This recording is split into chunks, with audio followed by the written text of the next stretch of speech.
வணக்கம் பானு. நிச்சயமாக நீலகிரி மாவட்டம் பந்தலூர் அருகே கொளப்பள்ளி, சேரம்பாடி, சேரங்காடு உள்ளிட்ட பல்வேறு பகுதிகளில் புல்லட் யானை என்று அழைக்கப்படும் காட்டு யானை பொதுமக்கள் மற்றும் தொழிலாளர்களின் வீடுகளை சேதப்படுத்தி சூறையாடி வந்தது. 10 நாட்களில் 40க்கும் மேற்பட்ட வீடுகளை சேதப்படுத்தியும் டான்டி தொழிலாளர்களை அச்சுறுத்தி வந்தது. இதை அடுத்து அப்பகுதியில் நீலகிரி மாவட்டத்தில் தொழிலாளர்கள் வேலை நிறுத்த போராட்டத்தில் ஈடுபட்டு வந்தனர்.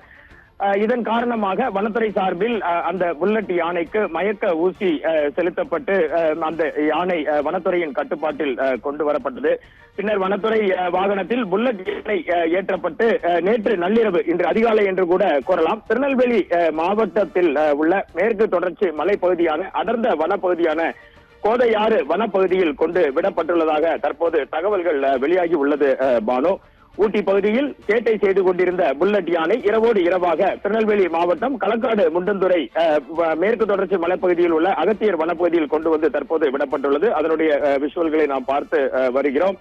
ஆனால் இதில் பார்த்தீர்கள் என்றால் பானு, தமிழக அரசு வனத்துறை சார்பில் இதுவரை இது குறித்து இரவு முழுவதும் நாம் தொடர்ந்து இது குறித்து கேட்டறிந்தும் வனத்துறை சார்பாக எந்த ஒரு தகவலும் நமக்கு அளிக்கப்படவில்லை. விடியும் முன்பே அவசரமாக வனப்பகுதிக்கு யானை கொண்டு செல்லப்பட்டது. புல்லட் யானை களக்காடு முண்டந்துறை புலிகள் காப்பகத்தில் அமைந்துள்ள அகத்தியர் மலைப்பகுதியில் கொண்டு வந்து தற்பொழுது விடப்பட்டுள்ளது. இதற்கு முன்பு பார்த்தீர்கள் என்றால் அரிசி கொம்பன் என்ற யானையும் இப்பகுதியில் தான் இது போல பிடிக்கப்பட்டு கொண்டு வந்து விடப்பட்டது. கேரளா மற்றும் தமிழ்நாடு எல்லை பகுதிகளில் நீலகிரி, பொள்ளாச்சி பொதுமக்களை இந்த புல்லட் யானை அச்சுறுத்தி வந்ததை ஏற்கனவே விரிவாக சத்தியம் தொலைக்காட்சியில் வெளியிட்டிருந்தோம்.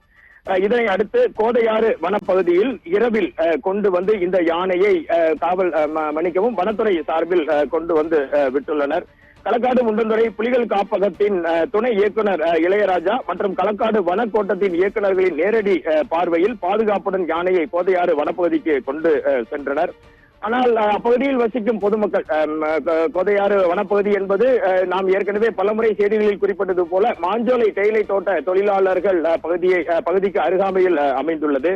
ஆனால் விடியும் முன்பே அவசரமாக யானையை இப்பகுதியில் கொண்டு வந்து ஏன் விடுகிறார்கள் என்ற தகவல் எதுவும் வனத்துறை சார்பில் அளிக்கப்படவில்லை. இது குறித்து பொதுமக்கள் இன்று அதிகாலை இந்த செய்தி வெளியானதுடன் பல்வேறு கேள்விகளை எழுப்பி வருகிறார்கள்.